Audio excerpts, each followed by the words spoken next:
All right, welcome, Rick. Thanks, Sarah. Appreciate you having me on here. I'm excited about this.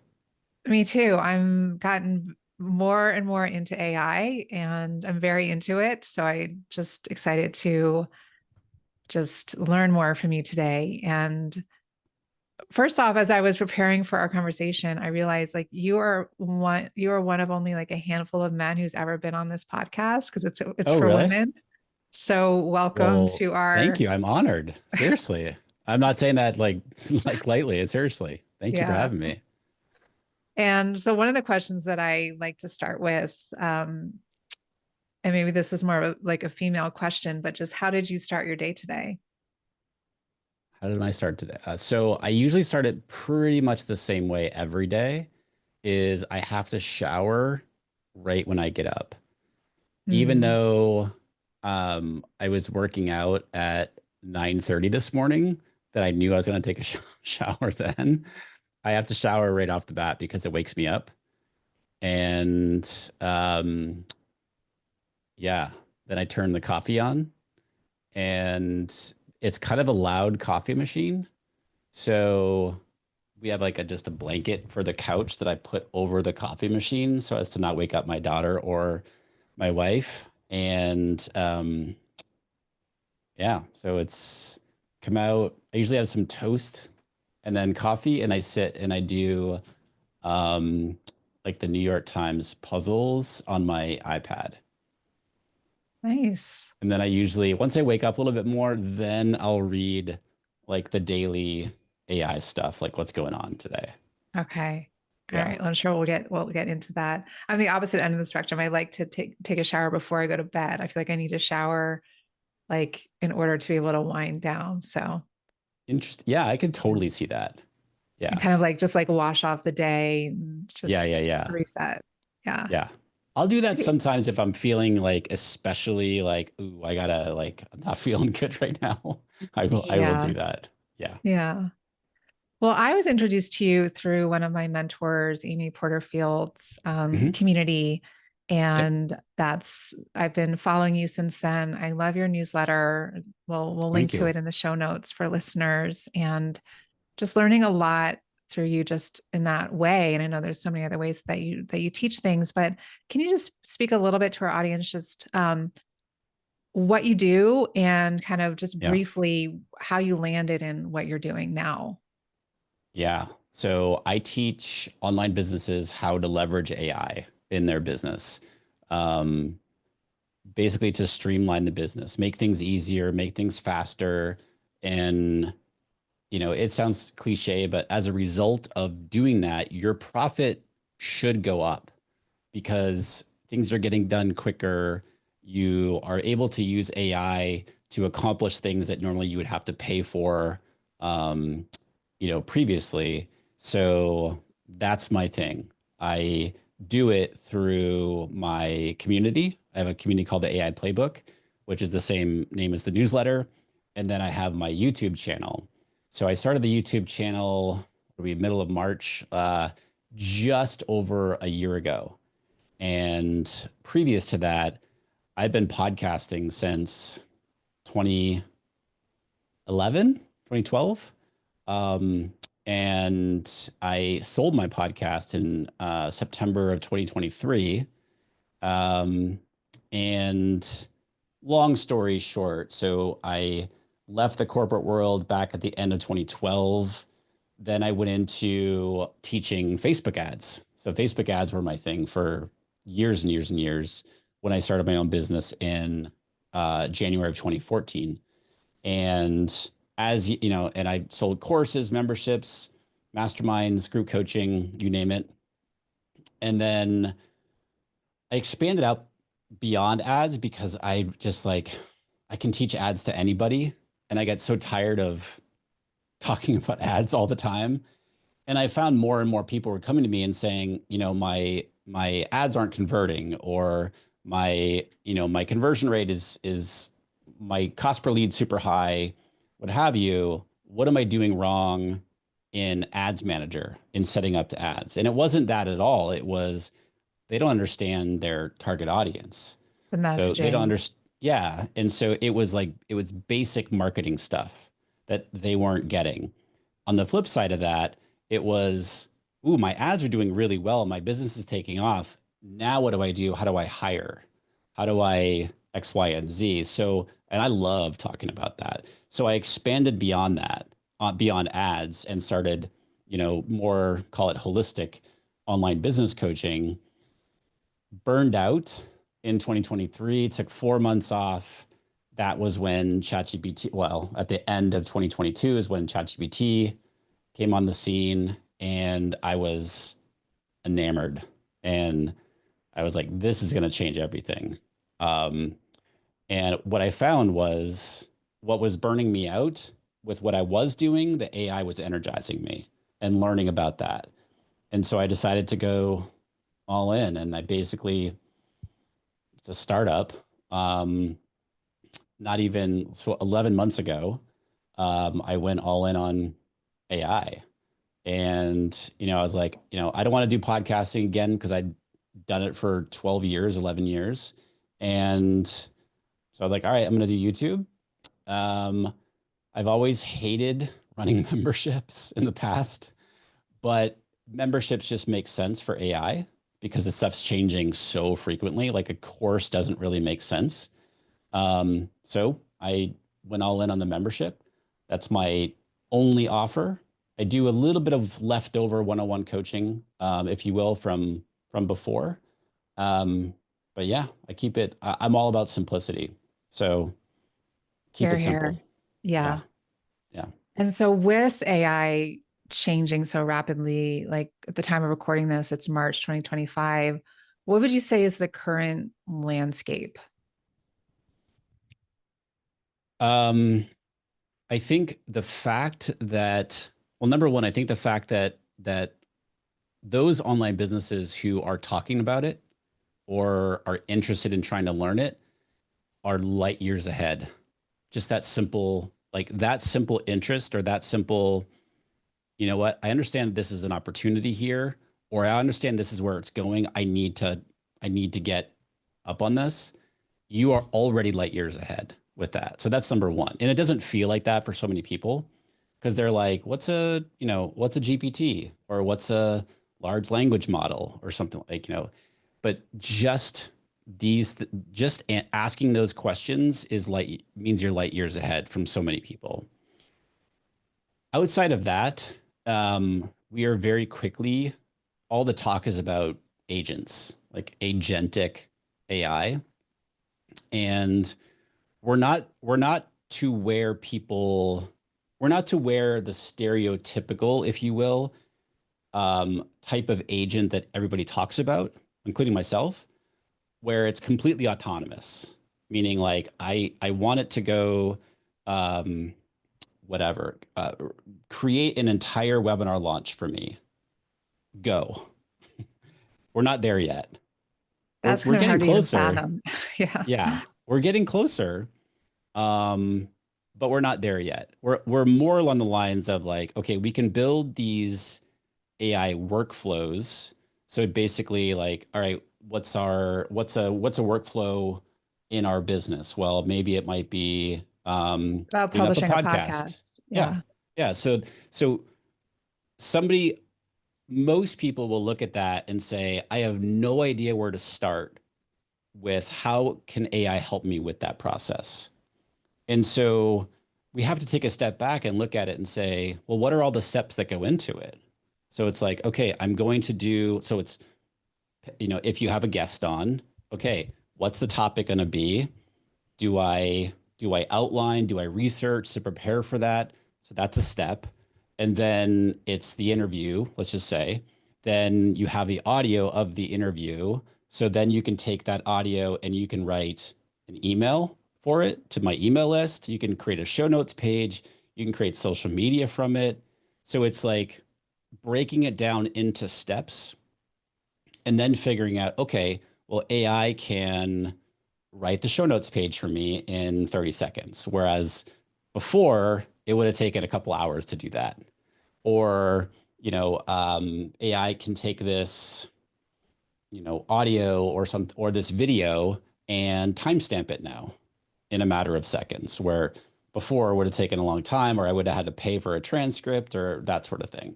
So it's basically taking that, breaking it down step by step, and then you can create an AI workflow so that AI is taking care of each one of these steps, but you've given the prompt, if you will, or the instructions on how to do each one. Whereas with more truly agentic AI, that's like, all right, publish my podcast that I have here and do all these things. And it goes and does it all by itself. So So cool. that's kind of where we're at right now. The truly autonomous stuff, which freaks everybody out, myself included, like we're a ways away from that. There's, you know, heads of these big model like OpenAI and Claude and Anthropic and all this stuff that are like, oh, AGI, which is what this agentic, like, oh, that's 2026 or later 2025. And other people will say, oh no, we're like a few years away from that. So that's where it's What do at. you feel realistically like that where we would be like by the end of this year, 2025? I don't think we'll, I don't think that, I don't think it's going to take honestly as long as people think, but I also don't think that, oh, we're going to hit the end of this year and we're going to just ask, AI to we'll just use that a launch example. I don't think we're going to be there where it's like, okay, I want to do a launch for this offer and go create the entire launch for me, meaning all the emails, the invite emails, the webinar slides, the follow-up emails, the this, the that, the social media posts, everything. We're not there yet. Where it being truly autonomous, I think we'll be closer to that by the end of the year. But I mean, the ability to be able to create these workflows and have smarter, if this makes sense, like agentic capabilities within the workflows, I think that is going to be a lot stronger by the end of the year than it is right now. Because there's some tools out there. So like MindPal, for example, or Lindy AI, where you can build out these workflows and then build into the workflows, for example, agentic capabilities. So just here's one example. So you can build a workflow that, so for example, with my YouTube channel, I get emails every day about sponsoring the channel or videos. Well, I can set up a workflow that an email comes in that wants to do a partnership with me. It recognizes that. It looks for certain parameters that I've given it that would deem it, okay, something I would entertain. And then it will literally go back and forth with the person emailing to essentially negotiate for me. But I've given it full parameters on like almost like bumpers, if you will, in what I'm willing to accept and what I'm not. It can do all that by itself. I think those capabilities are going to become more and more sort of to the forefront by the end of the year.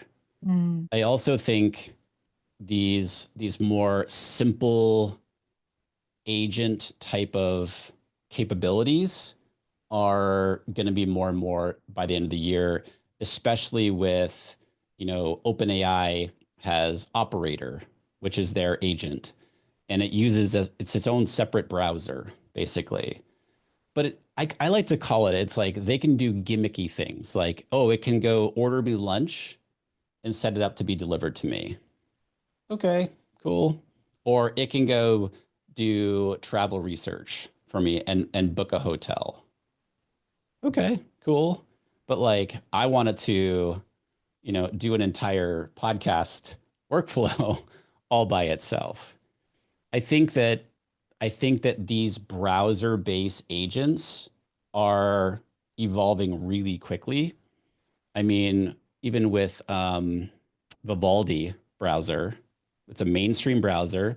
They introduced an agent right within the browser, and it's totally free for anybody to use. I think we're going to see more and more of that type of agentic behavior by the end of the year in these types of environments. What did you say, like for the women entrepreneurs that are listening, like are like the key, kind of like the key players in the AI world that they should be aware of to potentially incorporate into their work? Yeah. Um, it's a good question. Well, certainly ChatGPT, Claude, which is so there's like the parent companies. So OpenAI has ChatGPT, Anthropic has Claude, Gemini, which is Google's AI, is great. The thing of it is, and the confusing part for a lot of people is like, well, which model do I even use for what? Because I don't want to pay $20 a month for every one of these tools. And so it's like, all right, what tool can I accomplish sort of the most, sort of like the 80/20? So it's like, all right, if I'm going to pick one model, which one would it be? And it does depend on what mostly you're going to do. So if it's like content creation, for example, then I would go with Claude. Claude is an amazing writer, content It is writer. an amazing writer. Yeah. Um, so I think it really depends on what primarily you're going to be using it for. Um, because if you Yeah, I look think at Gemini, those are the three ones to really, I'd say, to really pick from if you're just starting out or yeah, wanting to go deeper. yep, I'll just share a little bit about my like the journey that I've been yeah, on.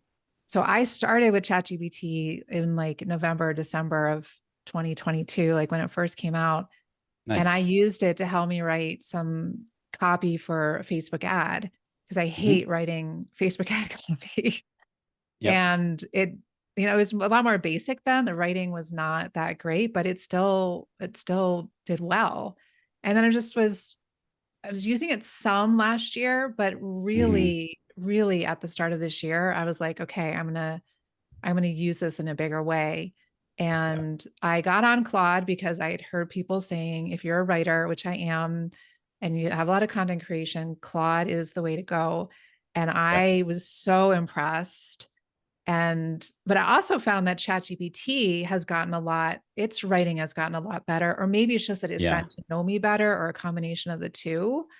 yeah, But I really go back and forth between them hmm, and just depending upon what I'm working on. And sometimes I'll just like pop something from Claude into ChatGPT and say, like, how would you enhance this or vice hmm, versa?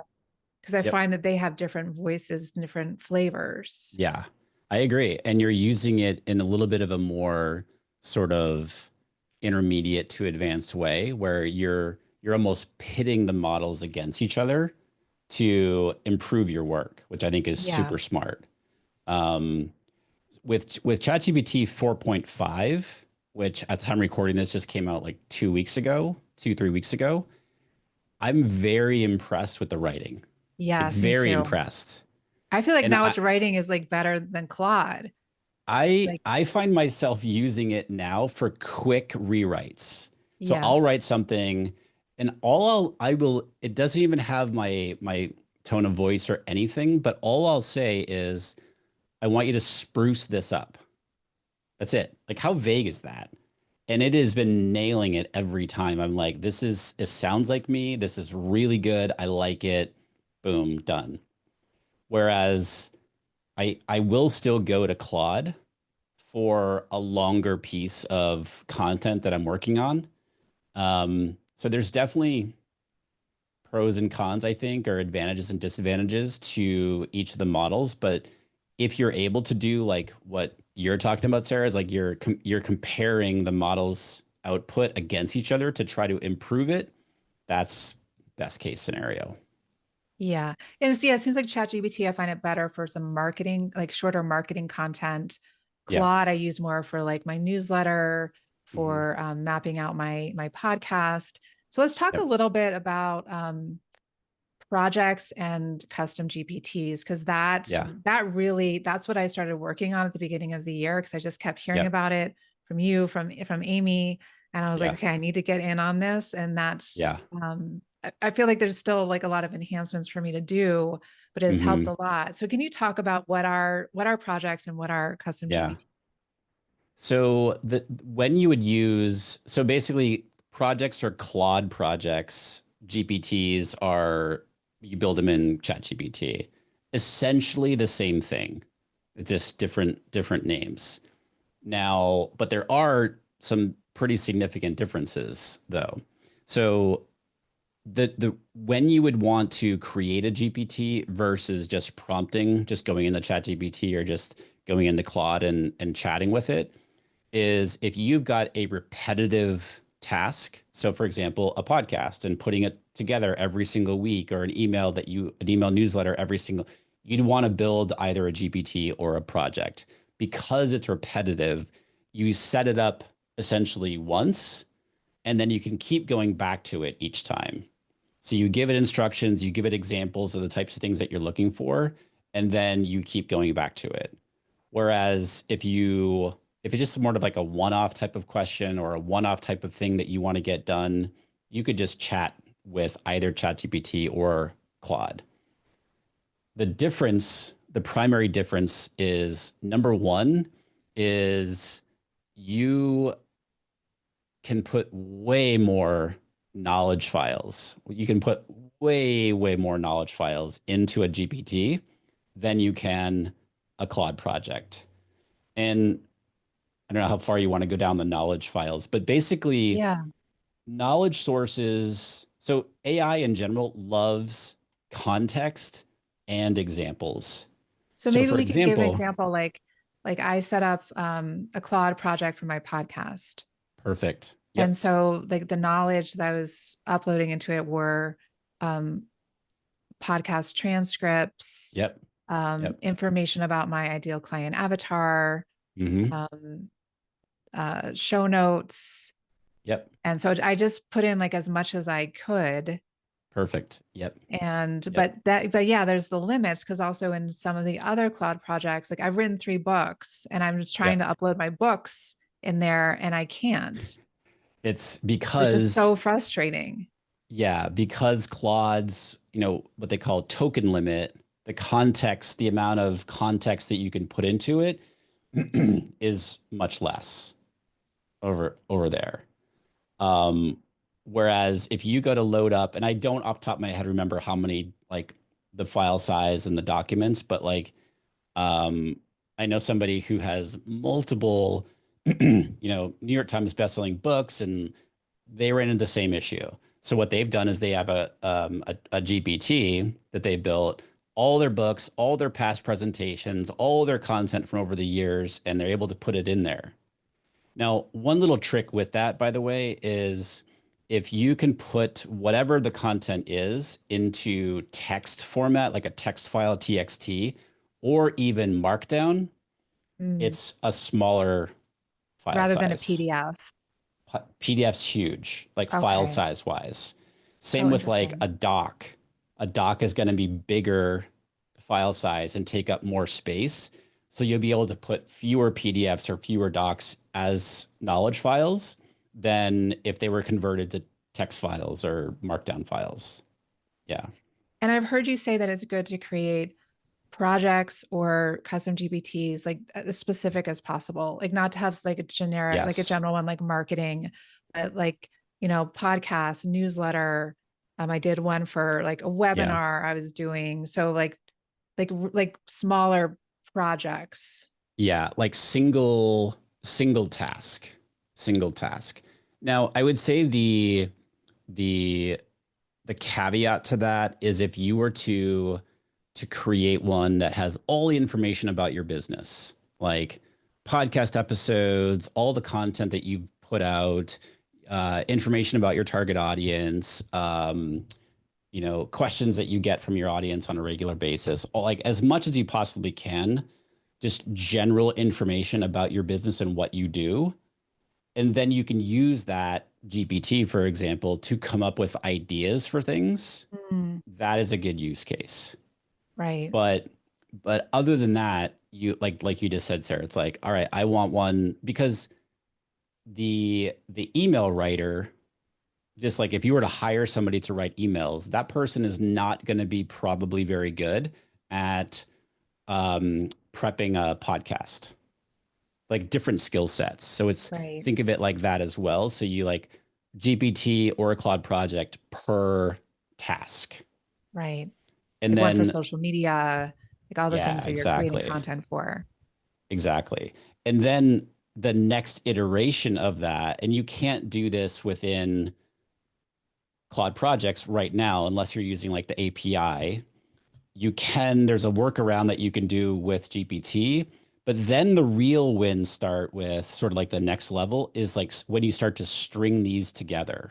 Mm, So it's like, okay, my podcast workflow, I have my, just making this up, I have my podcast research um, GPT. I have the outliner. I have the email writer, the show notes writer, that sort of thing. And when you can string those together and create the AI workflow for your podcast, and then it's like all you have to give it is a topic, and then it goes and does everything it needs to do. That's where you really start to see the time efficiencies, streamlining. Now you do need other tools to do that, say like a MindPal, or you can do it with Zapier or make.com or there's a whole bunch of tools that you can do it with. But that's where people really start to see those wins is when they start stacking together those, call them GPTs. Everybody calls them different things though, which gets very right. confusing. Yeah. I feel like that's my next level is to do the workflows. Yeah, So I'm going to really prioritize that. And I also want to name that in order to use projects in Claude, you have to do the paid version, you do. Yep. $20 a month. Yeah. And they're so good though. Like both GPTs and I mean, you have to get used to them, right? I would say the other big thing, if everybody listening right now takes nothing away from this, is if you're not using AI right now, number one, start using it. But Start using and it if you're every day like for something. every single day, like take 20 to 30 minutes. I know that sounds like a lot, but just try to do something. Try to write an email, try to write a social media post, try to have it give you 15 ideas or subject line ideas. Just play around with it. And, you're talking about Facebook ads earlier. So having done ads for years and years and years, people were always like, um, well, my ads aren't work. I started, my ads aren't working. That's what I used to hear all the time. And so my question is like, well, what do you mean it's not working? How long have they been running?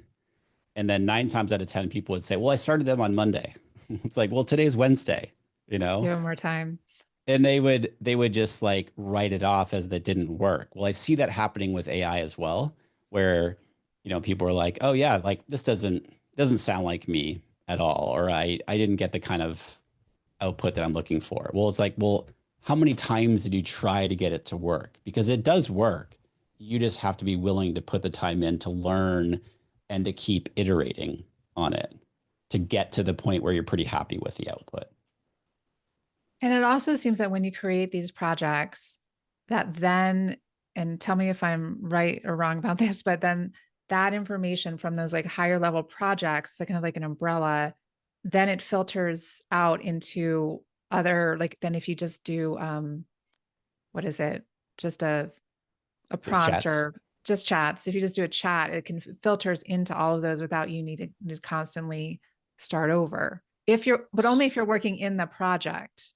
Is that right? Right, right. Only But within the not if you're project. working So under the main, yeah, just the like main area. with chat. Yeah. Unfortunately, the output and the stuff that you're putting into projects in Claude does not like Translate. these exactly these models have memory, so you can turn it on, turn it off. Um, and but if you're working in projects or likely or similarly, if you're working in GPTs and chat, it doesn't cross over. But if you're working in chat, like meaning like in Claude or having a chat with ChatGPT, it will remember from the different conversations. So it might remember that, I don't know if I don't know, I'm a huge fan of F1 racing, but I didn't talk about that, since like 6 months ago. Well, if I have memory turned on, it would remember that. So that might come up in like a future output if it made sense. How do you turn on the memory? It is on, if I'm not mistaken, by default. You have to turn it Okay, it's off. automatically on. Okay. Yeah, so you would go to in ChatGPT, to go to the upper right-hand corner, click on your little icon of yourself, and then go to settings. Now I'm like, and I think it's um customize. I'm looking at it right now. Yeah, customize. Nope, that's not the settings one. Yeah, settings. And then you can go to personalization. Yeah, you go to personalization and there's a memory option there, Okay. and you can toggle that on and off. Okay. It seems like you So just always want to have it on. I just recently turned it on because I had it off forever. And because what I found myself doing at times, if like I don't know, somebody had a question in my membership, and I'm like, I'm not quite sure exactly what the answer. So I would go in to ChatGPT, for example, and I would work through it in ChatGPT, but it wasn't relevant to my business. And Mm-hmm. so I didn't want it to remember that stuff because it wasn't my business. Right. So if anybody's listening who is going to be using ChatGPT, for example, for like client work, and you're doing it all within your ChatGPT, and you're working with different, I would not have memory turned on because it's just because you have so many different clients in there, or different things. It's Could you create a different GPT for different clients? sure, totally. And you can work with like they do have projects now in ChatGPT also, so you can do that. But I literally just turned it on a few weeks ago, and I'd had it off Okay. for 2 years. Oh, wow. Yeah. So in ChatGPT, what's the difference between a custom GPT and a project? So again, they do the same thing essentially, where you give it instructions, you write a prompt that, again, and you want to use it mainly for a repetitive type of task. So let's say for your email newsletter. So you'd have probably I would do that in a Claude project because Claude does tend to be better writer. So I'm gonna have, just like you said, I'm gonna put context in there, my target audience, past examples. I mean, you were mentioning a podcast, but past examples of my email newsletters, the types of things that whatever, past writing samples, that sort of thing. So that you can go in there each time you have all that into a Claude project already. And then you give it a few topics that you want to write about in the new upcoming newsletter. And that's it. It will write it. So Yeah. that you don't have to go in and prompt and write a new prompt every time that you want to do this. Well, creating a GPT, it's a very similar experience, but just a different model with ChatGPT versus. But you mentioned that there's projects within ChatGPT. Sorry. Yes. So So let what's me. like within ChatGPT, what's the difference between a project and a custom GPT? Oh, gotcha. It just, I mean, I just pulled it up right here. It's basically, I look at it as an organization Like of. by like putting chats in different folders kind of thing? Yeah. So you can set custom instructions for, I don't know how technical you want to go, but you can set custom instructions for your overall ChatGPT account. So basically, like how you want it to answer on a general basis for all your conversations. So ChatGPT projects, you can put in specific instructions for that specific project. So it is similar to a GPT. Are you familiar with Perplexity? I haven't used it, but I've heard of it. Okay, so Perplexity has something called Spaces. It's their version of a GPT or their Okay. version of a project. It's all kind of the same thing. And I do like projects in ChatGPT because, I mean, with the There's so many number of chats. exactly, and it allows you to organize things around a specific topic. Right. Yeah. Even though I haven't incorporated workflows yet, I have found that doing this has saved me so much time. It's Yeah. like I'm doing a whole podcast workflow, which includes my email newsletter in under an hour now. And Amazing. it's just like, yeah, not even, and that also includes me recording it. Oh, And really? it's amazing. And it used to take me so much longer. And not only the time, but also just the mental burn Oh, of yeah. needing to Yeah. think so deeply. And especially days when I'd be doing content creation or writing a lot of sales emails, like the end of the day, I would just be fried. My Yeah. brain would just be like, just using it so heavily. And I find that I don't need to tap in at that deep of a level anymore. And it feels a lot easier in terms of time, but also just in terms of like my own well-being by Hmm. having that support. Do you find that I'm always curious when people with people's experience around it. So not needing to tap into that deeper level, if you will, do you think that that is a good thing in terms of the content, or or is it like, oh yeah, this is a good thing because it doesn't wear me out as much as it used to, if that makes sense? Um, Both. Like the content is also really Yeah. good and it's helping Yeah. me. I remember one time this past winter, I was leading a free workshop or something, and women need to submit, or they're welcome to submit like some answers to some questions just for me to Yep. review to understand like what they're struggling with. And so I Yep. had just like pages and pages in a Google Doc of all this. And I just entered it into Yeah. ChatGPT and gave it some prompts. And I want to talk about prompts with you. So I'm just going to Yeah. bookmark that. Yeah. Um, and just asked it like, what are the core problems in here? And what's a podcast episode I can create from this? And Oh, just what yeah. it pulled out from that, I was like, oh my God, this is Yeah. brilliant. And I would have Yeah. never come to that on Yeah. my own. It's Yeah. really amazing. So that, Yeah. and also that it can feel lonely, sitting in my office, creating all this content. Yep. But it's like now it's like I'm working with a copyright, like a really good copywriter or a really good Totally. messaging strategist. And there's like just this back and forth because I don't have it like right the whole, I still want to be in it, so Sure. it's like Sure. I like to do the back and forth with it. Yep. And a recent thing that I've started doing, especially for Facebook ads, is like we have something that I'm like, okay, take this, take this to the next level.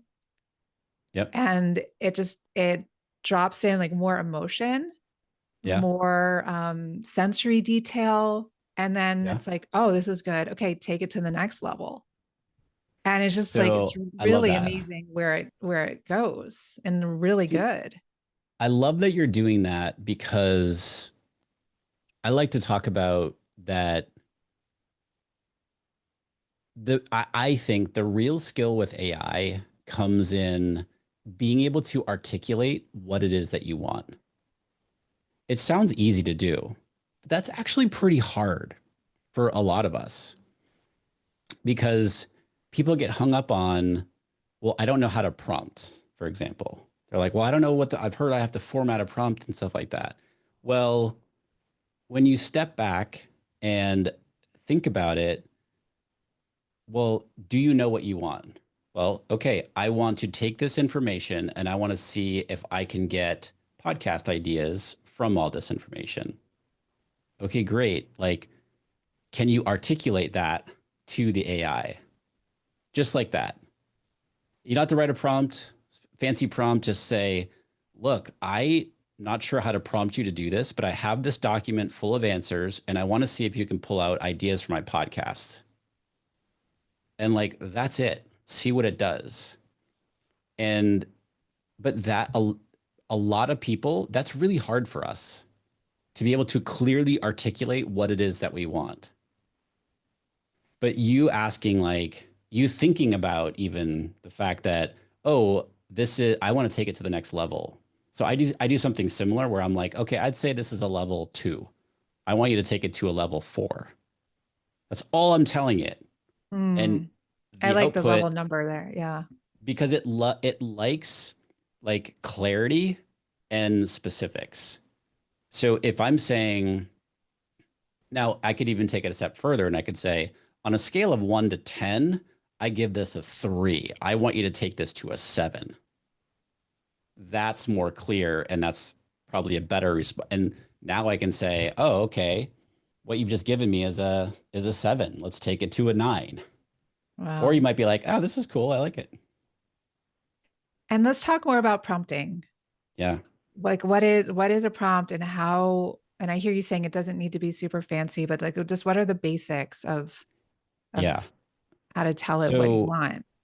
so there's this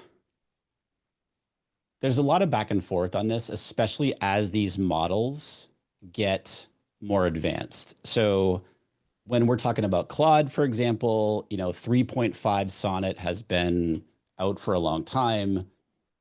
Since we're talking in the middle of March right now, 3.7 Sonnet just came out a few weeks ago. So that is a more advanced model. And as these models get more advanced, the need to be really rigid in your prompting, and I say rigid meaning like having it be structured in a specific way, has become less and less important. So, but with that said, it's a good idea to start off by giving the AI a role, right? I like to use world class. Me And too. so you are a world-class Facebook ads copywriter. You are a world-class conversion copywriter who specializes in writing sales email sequences that convert. So you give it a role. So it's right now, like right off the bat, it's everything it's going to give you is through the lens of that expertise. Then you want to give it, I mean, you want to make sure that you've got the task, like what you want it to do, be very clear in what you want it to do. So you can just say like your task is to write a 7 email sales sequence that will follow my live webinar launch. I'm just making this up. And then context, give it context. My target audience is this. This is my writing style. This is my tone of voice. Um, this is what the webinar is about. This is my offer. So again, you want to give it background information, if you will, so that whatever it's going to be doing for you is relevant to what it is that you want. And then I like to give it, if I do know the instructions I want it to take, like the steps I want it to go through in order to do that, to do this output or do this exercise, I will tell it what I want it to do. And then So like an find, example of those steps, would it be like you want to start by brainstorming and then you want to start yes, like with email exactly. number one and then email. So, Yep. and then Um, you do that step by step with it rather than it just churning out the whole thing altogether, or you're talking about the you're order that you want it to do the it all at order in which you want once. it to do. Yeah. Okay. Now, some people might be like, well, I'm not even sure what, I just want it to do it for me. And you can literally tell it that. You can just say, look, I'm not sure of the order which steps I want you to do this, but here's all the information that I have. You have your role, you have your task. I like to include a constraints section in my prompt, which basically you want to be giving it some guardrails, right? Like um, just something super simple, like do not make things up in the email sequence that are not included, that are not are things that I'll be included in my webinar. I'm just making this up. So that's a constraint. You want to keep it within the guardrails. I like to think of, I don't know, when I was growing up, I don't know if I still have them, but they like bowling alleys had like the little bumpers so the balls wouldn't go in the gutters. Same Right. thing. You're giving those guardrails to the AI. That's pretty much the structure that works very well, regardless of the model that you're using. Now, with that said, if you're like, I don't remember what Rick said, or I don't want to have to do this every single time, you can just go in to the AI, to say ChatGPT, and say, I want you to do this for me, but I'm not sure how to prompt you to do this. Can you tell me how to prompt you to do this? And it will write the prompt for you. Hmm. So So cool. that's that's something to remember, is that the AI is there to help you. I always refer back to that quote in Jerry Maguire where he's like, help me help you.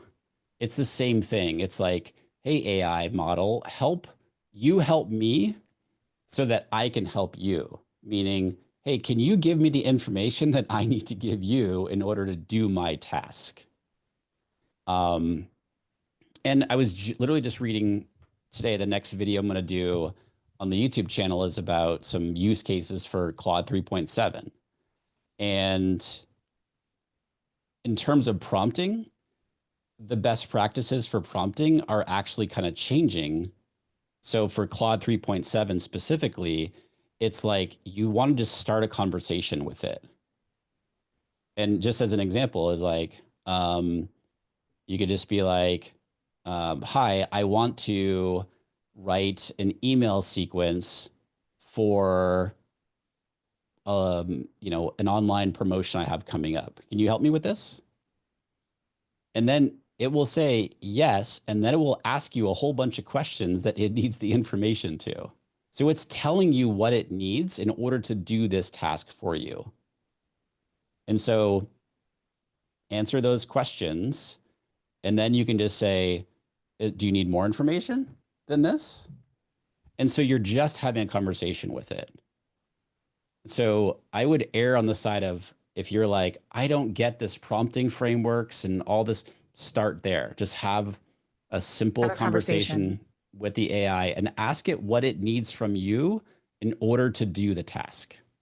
Kind of like if you were working with a contractor, like a copywriter Yeah. or something. It's like, what do you need Yep. from me to do this well?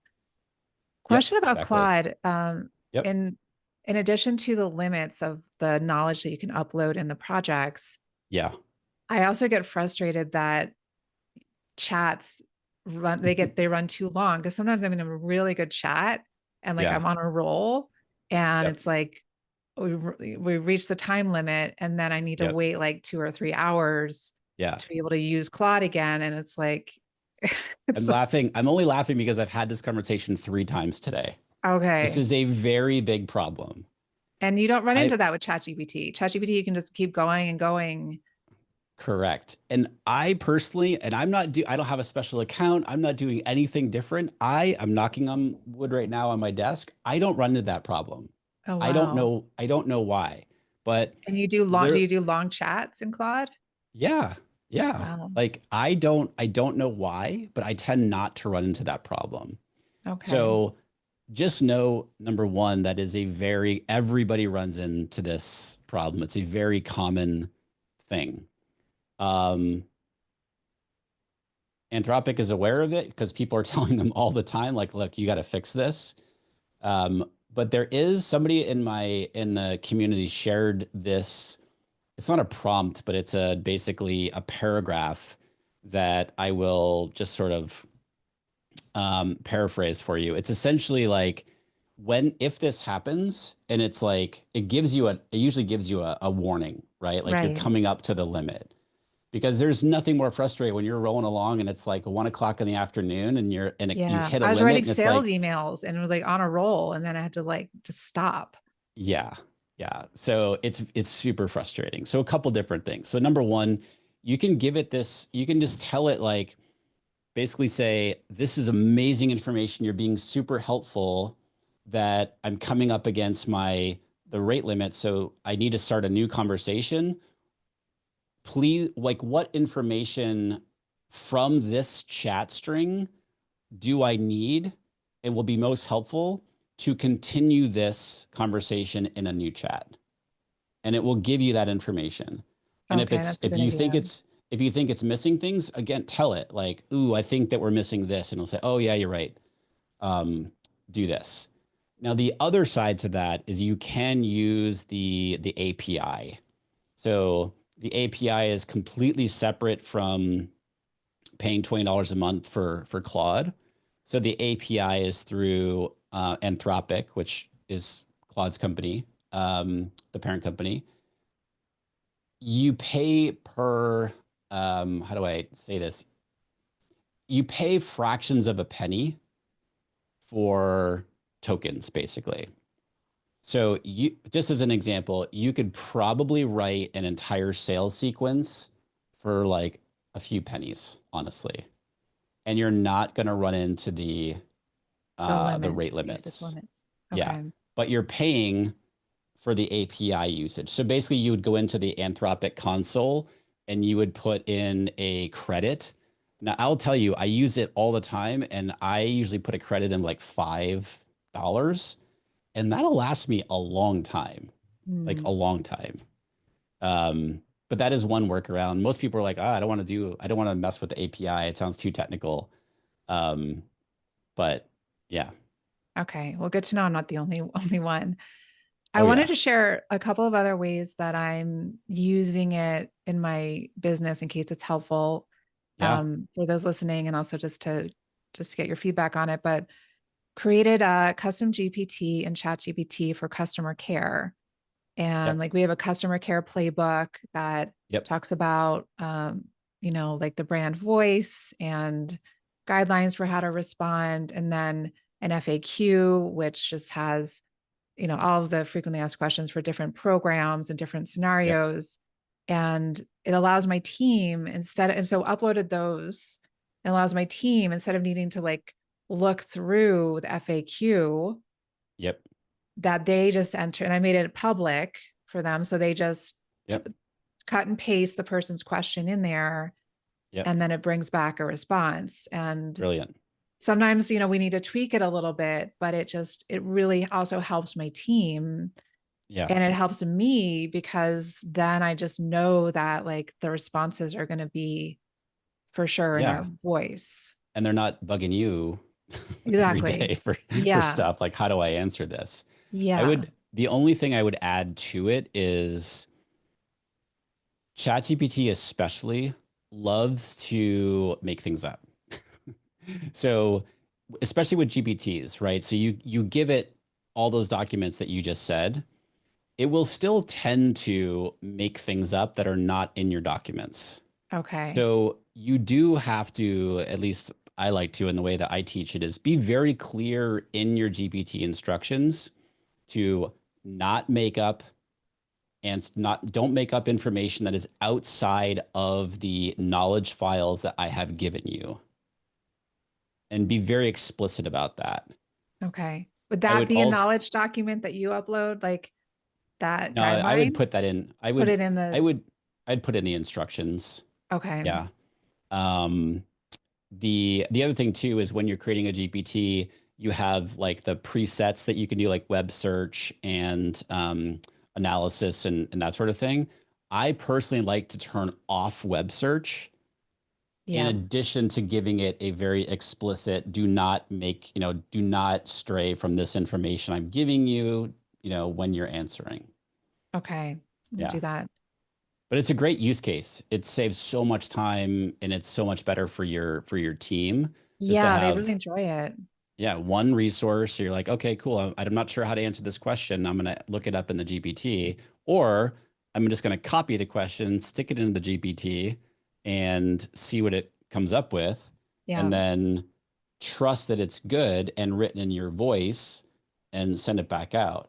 Yeah. The only thing I would add to that also is if it's a new question, just to make sure that the new question and the answer is being added into the knowledge source so that the Right. next time it comes up again, it has that Yeah, we information. are doing that. We are doing that, Great. updating that just document with the FAQ. Nice. Nice. Another thing is like creating custom GPT that's kind of like a coach and Hmm. putting in like, this is my astrological information. This is my Yep. Myers-Briggs type. This is my Yep. strengths finder, my Enneagram, Yeah. my human design, all the things. Yeah. And just asking it, just going back and forth about just different questions, different Yeah. topics. I love it.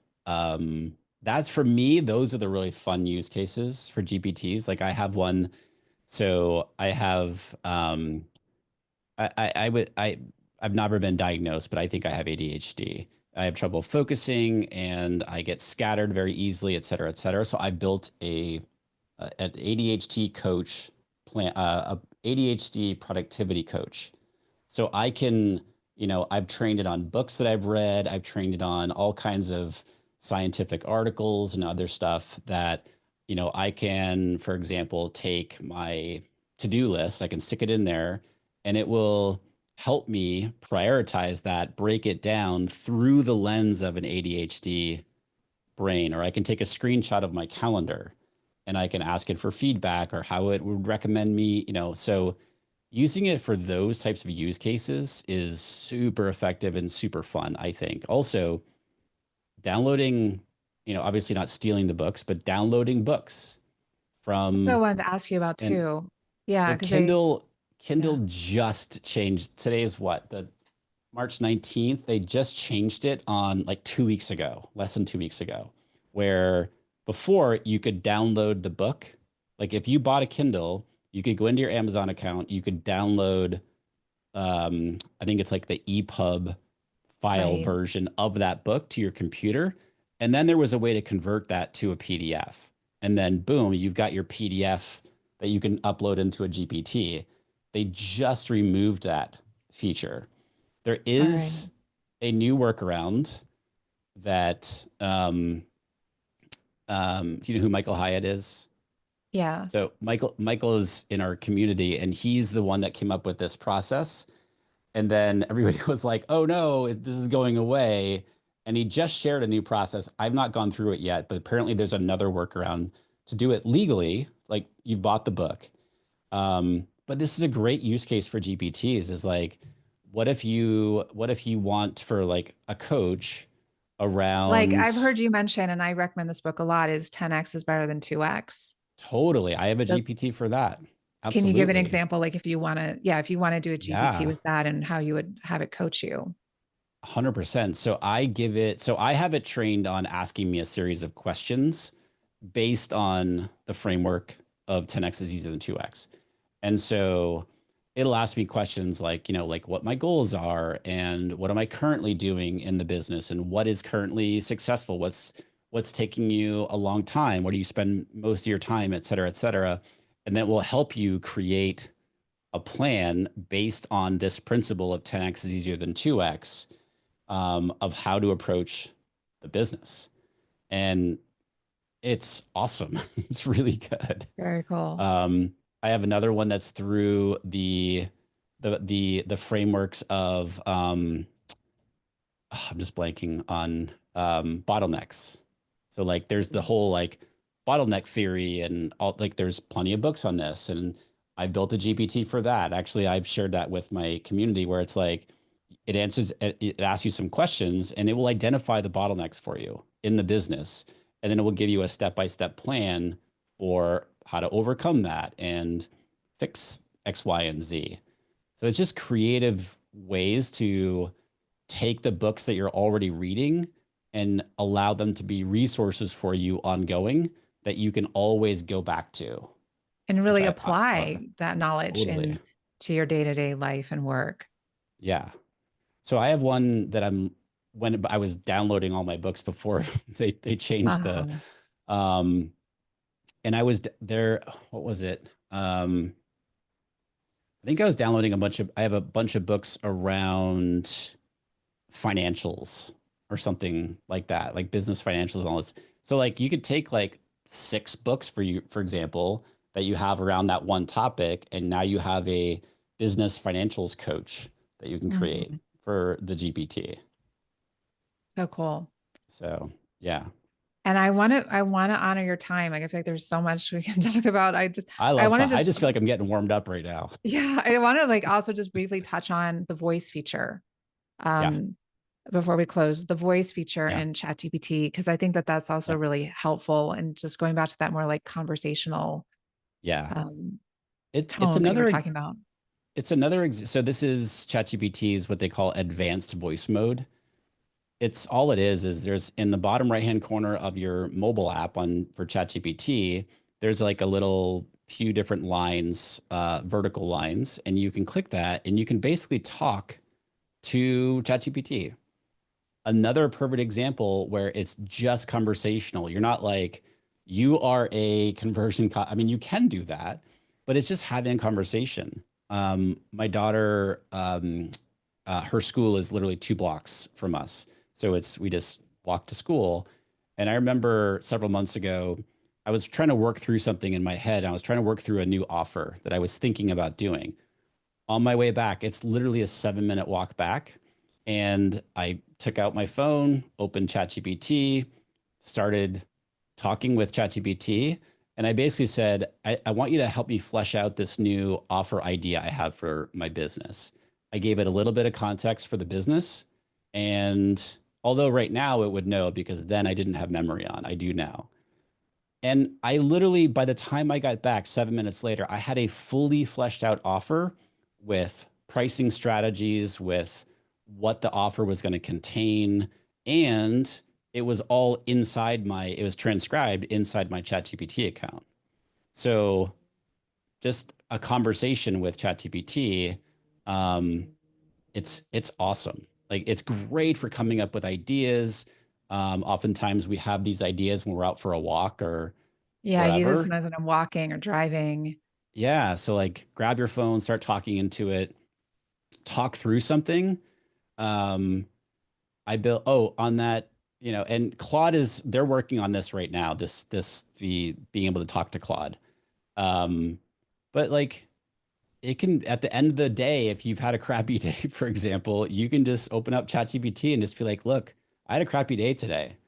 And I just wanted to kind of talk through this with you. And it's like, you know, an empathetic ear for you. And you can do this with Gemini also. Google's Gemini is really good too. Cool. Yeah.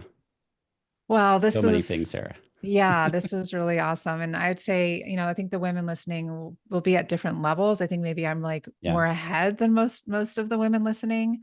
Yeah. But if you could offer like one piece of advice to feel less intimidated and just to start embracing it in a deeper level, like what would that be?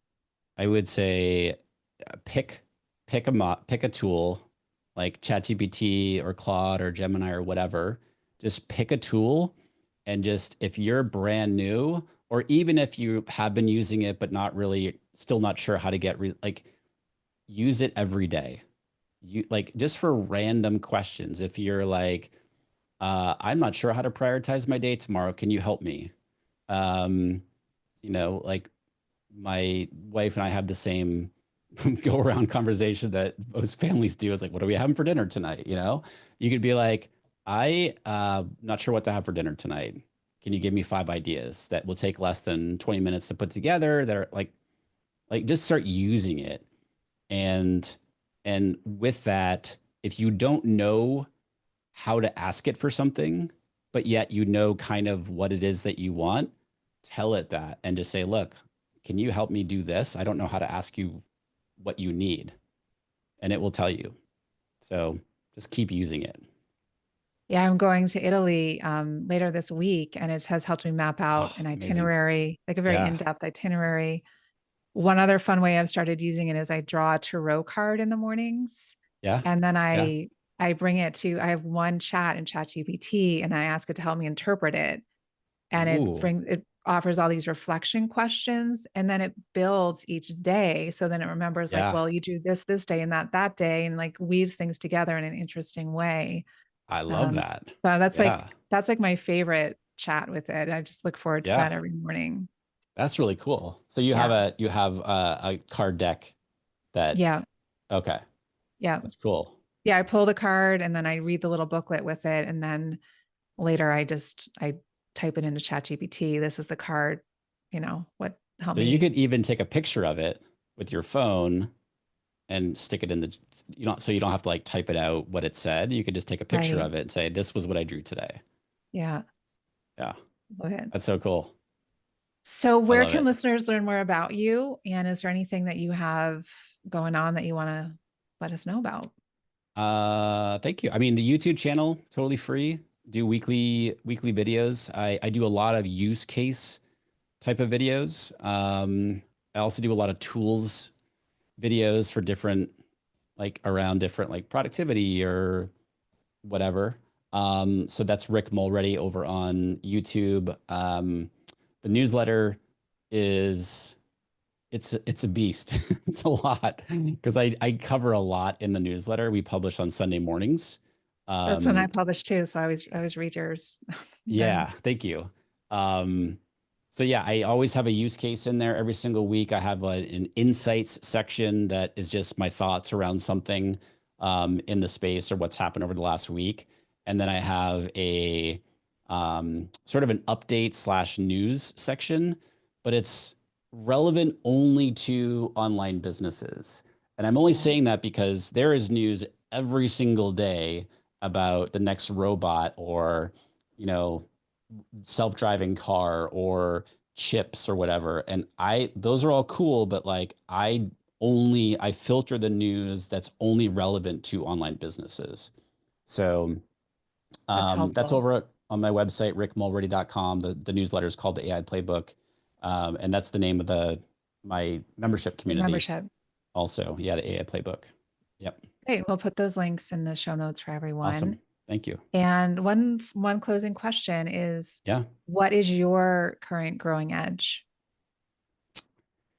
My current growing edge. It really is um, my community is just listening to them, and we're growing at a really nice pace right now, and it's very easy to start to pull back from it and get out of the day to day, but I'm actually more leaning into it because I want to hear and talk to as many of the members as possible and just really hear what they're struggling with and what questions they have, because then I get to provide that content or help or post or what have you in the community. So I'm really leaning into that. And I think that the community really feels that.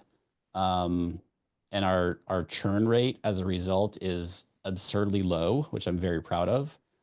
So I'm really leaning into that. And I think that gives me a huge edge in that other other businesses, other communities, for example, they, as the quote founder of it, tend to step away. I'm actually leaning more into it. So It's really cool. it's worked really well. Yeah. Yeah. Well, thanks for joining us. I really enjoyed our Yeah. Thanks for having me. conversation. Maybe we'll have a part two at some point. You'll see Love it. as I'd be things happy to. progress. Cool. Cool. And yeah, thanks so much. Awesome. Thanks, Sarah.